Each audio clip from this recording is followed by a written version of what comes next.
Hello,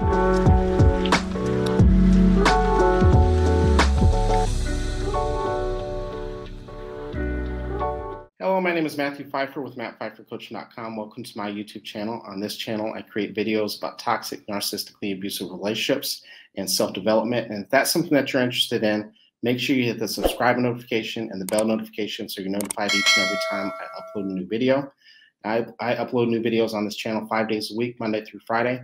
And if you need more help than what this video can provide, and what this channel and this video is sponsored by BetterHelp. So make sure you connect with an online therapist through BetterHelp. If you use the links down below, you'll actually get 15% off your first month of BetterHelp. You'll be able to get in a lot faster.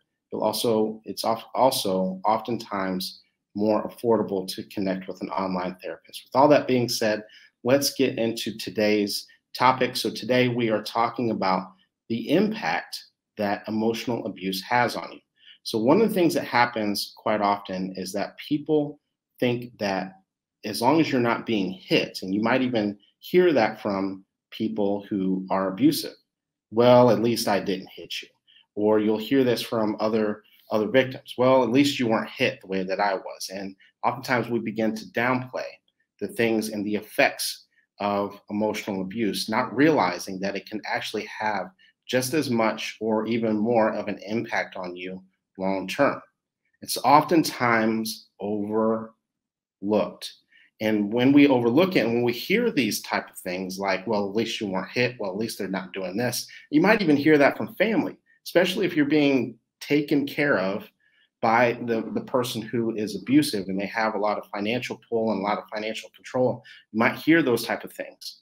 And it might end up keeping you in the relationship longer, not realizing that it can have some devastating effects on you and your person. So we have to understand that even though it's not physical in nature when we're talking about emotional abuse, that it is psychological aggression, and it is also coercion, and it's also intimidation, and it's control, and it's very manipulative when you're dealing with someone who's emotionally abusive. And one of the things that we have to understand, you're going to hear me say this a lot as we're going along, is that when we are experiencing these type of tactics and these forms of control, and when we're experiencing emotional abuse, it gets the adrenaline and the cortisol pumping through our body, the stress hormones. And that has a major impact on us long term because we don't feel it for just a few short minutes. And that's actually what's supposed to happen. Naturally, we're only supposed to experience cortisol and adrenaline for a few short minutes. But when we're going through emotional abuse, we might experience it for days, weeks, or even months. So one of the first things that emotional abuse begins to impact is that it takes a long time to heal. It takes a very long time to heal. It's one of the most common questions that I am asked is, how long is it going to take for me to recover from this relationship? And we have to understand that it's going to take time to break the trauma bond. It is going to take time for you to also begin to reset your nervous system and for you to begin to feel safe again. You have to understand that when we are in a situation where we have been in an emotionally abusive relationship, that it is a betrayal of trust. And when we begin to experience betrayal of trust, we lose the ability to trust ourselves, which then, guess what? Starts to have other effects on us where we begin to not trust the world as much. One of the things you hear me say all the time is that an inability to trust other people is due to a lack of an ability to trust ourselves. But we also have to understand, so number two, the second way that emotional abuse impacts us is that our friends and our family, they don't get it, oftentimes. Some of them do. But one of the things that we have to understand is that even though there are a lot of people who experience it, a great majority of people have not experienced emotional abuse. So when we go to friends and when we go to family members, or if we go to friends and family members and they have a vested interest in your relationship because maybe some of them are benefiting financially off of you, off of your significant other, or maybe they're benefiting off of the status of your relationship somehow, some way, or you're in a very religiously tight family, and so they don't want the embarrassment of a divorce or a breakup in the family, that oftentimes they'll give what's called unintentional and bad advice, even if they don't mean it. That you might go to your friends and you might go to your family and say, I'm going to leave this person, or maybe you have already left the person and you're struggling with the trauma bond, and that person starts to call and they start saying all the right things. I'll go to therapy, I'll make changes, I'll do this, I'll do that. And when we're talking to people who don't get it, guess what? They might give you that unintentional bad advice that we were just talking about. They might tell you to pick up the phone. They might tell you to give them another chance. When in all reality, when we're talking about someone who is manipulative and coercive and someone who exhibits emotional abuse, that's actually the last thing that you need to do. The other thing, when we have to understand that a lot of people don't understand this, is that sometimes when we're looking for the validation, when we're looking for other people's sympathy, when we're looking for empathy from others, guess what? A lot of times we don't find it. Oftentimes you might hear things that actually might send you into a loop and send you into a spiral. People might say things like, well, what did you do to push them there? Well, it takes two to tango, not understanding the dynamics of these type of relationships. And oftentimes that can get you to question yourself, that can get you in, and especially if there was a lot of reactive abuse in the relationship, if there was moments where you stepped outside of your character, this can get you to question your own sanity. You begin to gaslight yourself through that process as well. This is also the reason why it's so important to connect with a therapist, a coach, or to get yourself into a support group. So the third thing that happens, the third impact that happens to us when we're experiencing emotional abuse is that you begin to have a very skewed and a very convoluted negative outlook at the world. Right? You have a very pessimistic, that's the word I'm looking for, view of life and pessimistic view of the world. What happens when we experience trauma is that we develop black and white thinking. And the reason why we do this, and you hear this all throughout social media, it is very prevalent right now where people will say something like all men are bad or all women are bad. And they develop black or white thinking. And this is a way that what happens is that we think that we're protecting ourselves. And if you think about people who say that, it's usually followed up with they're all bad, that all women lie, all women are narcissistic, all men are narcissistic, all they do is lie and cheat, and you can just name it. And you will see that all throughout social media. And this is a way that people think that they're protecting themselves, and they actually are not. And so what happens is that you begin to have a negative outlook on life. Sometimes, and especially in a situation like that, you'll have a negative outlook on dating. There's no one out there. Everyone is trash. Everyone lies. And you begin to paint this black and white picture of how every single person in whatever category it is that you might have, or in a certain industry, or whatever the case is. Because again, you think that you're protecting yourself, but what happens is that you actually are putting yourself at more risk. And we're going to be talking about that a little bit later, but I'm going to give you a little bit of a hint that if one person or one type of person is all bad, you will think that another type of person, guess what, is all good, which leaves you more vulnerable and more open to trusting someone that you really probably shouldn't.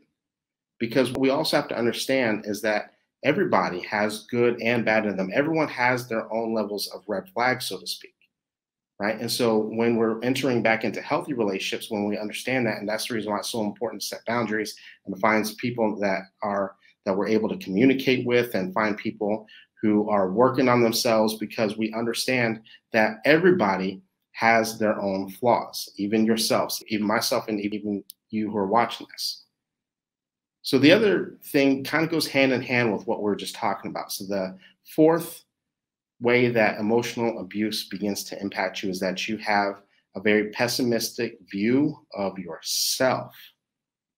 So it's one thing to view the world and to view all men as bad, and to view all women as bad, or to view a certain industry, or view a certain type of person, people, or situation as bad. But then we also begin to have a very pessimistic view of ourselves. We have to understand that emotional abuse has a dramatic impact on your self-esteem, the way that you view yourself. You think you're too big, too skinny. You begin to think that you're not worth a healthy relationship, or you're not worth that promotion, or you're not worth achieving your dreams. You don't feel like you're deserving to travel. And oftentimes what happens, and this is something that a lot of people don't want to talk about, is that there's actually a lot of things that you actually want to do in life, but because you don't feel like you're deserving, you will begin to self-sabotage those things. Because what happens is that when we have a negative view of ourselves, there's two terms. One's called congruency and the other one is called incongruency. And when we think negatively about ourselves, what happens is that even if everything in our world is going very well, what happens is that we will begin to sabotage and we will destroy the world around us, because we need everything around us to match how we feel about ourselves internally. So guess what? If we want the world around us to do better, guess what? We have to begin to feel better and to think better of ourselves. And then guess what? We will actually build the world around us up. Number 5 is that we have difficulty maintaining relationships, not just romantic relationships, but also oftentimes with friendships. We begin to get hypersensitive to people's criticisms. We get hypersensitive to our friends, even if they're just joking around. And so what happens is that we have these explosive moments because we have so much built up resentment. Sometimes we're struggling with symptoms of PTSD and CPTSD, which follows up with a lot of trust issues. And again, not just with romantic partners. So one of the things that happens is that a lot of times people think that this only shows up in romantic partners because the pain that we experienced was from a romantic partner. So what happens is that a lot of times people will actually justify their bad behavior, not realizing that the way that we show up in one relationship is oftentimes the way that we show up in other relationships too. So you will have trust issues with your children. You will begin to be overreactive with your children as well, to family members, to people who, guess what, just don't deserve it. You will have a difficult time regulating your own personal emotions. And this is something that's very, very common, something I see close to every single day. If that's something you struggle with, not only can connect with a therapist, a coach, but also I would highly, highly recommend for you to begin to practice mindfulness. And one of the things that I tell people is to be patient with yourself, because it's very common to struggle with these things, but we also have to understand that you can recover from those things as well. Number 6, something that is not talked about enough when we're talking about the damaging effects that emotional abuse has on us, is that it can create physical symptoms in your physical body. It can create physical pain. You might have sleepless nights, but also literally physical pain. For those of you who follow me for a while, for those of you who follow my podcast, and if you don't, I highly encourage for you to. You can listen to a lot of the past episodes. It's called the Matt Pfeiffer Experience. But I had a conversation with Dr. Sky Hamilton several months back, several episodes back, about the somatic effects that toxic relationships have on us. One of the most common symptoms is fibromyalgia. Right? You can experience fibromyalgia. You can experience autoimmune issues. You can experience hair loss. You can tell that I've been through a toxic relationship.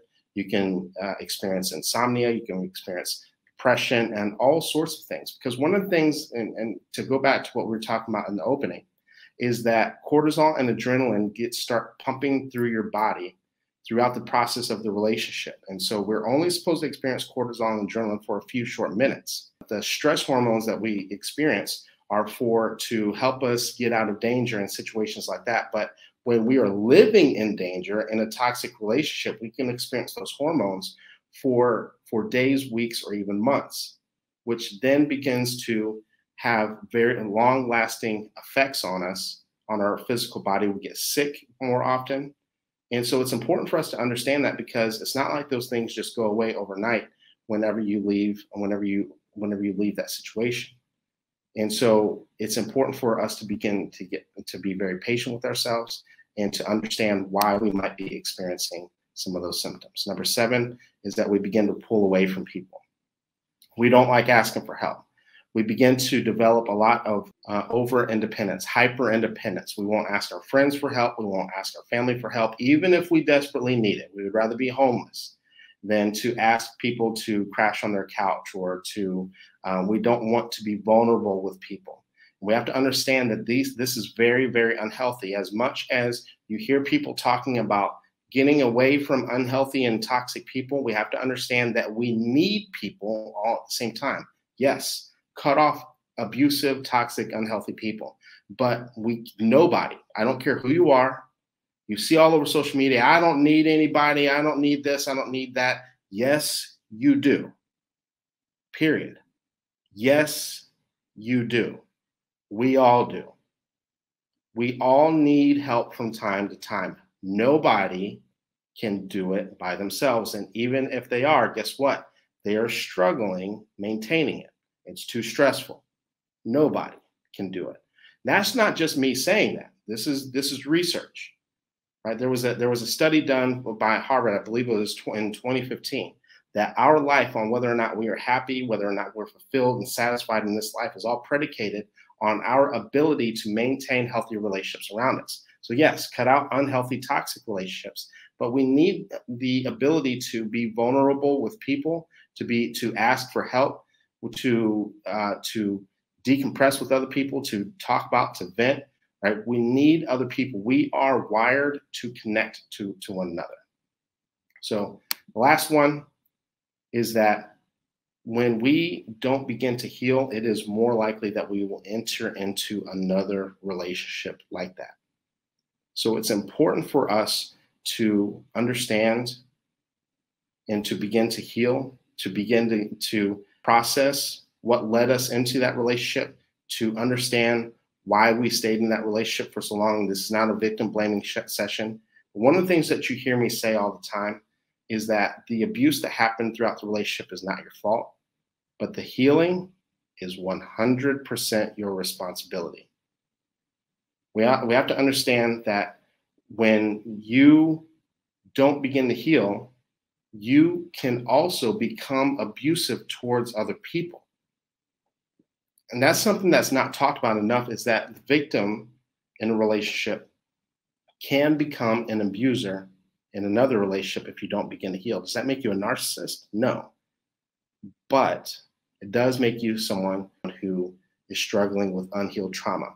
And one of the things that's not talked about enough is that unhealed trauma oftentimes can mask itself and can look like narcissism.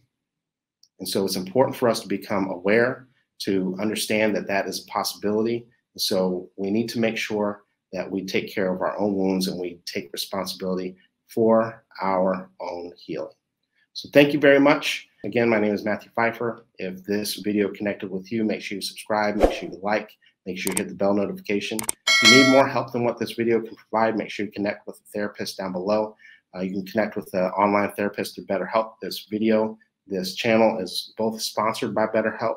And so when you connect with someone down below, you'll get 15% off your first month. When you use an online therapist, you'll be able to connect with someone a lot faster, and it will also oftentimes be more affordable. With all that being said, thank you very much, and I will see you in the next video.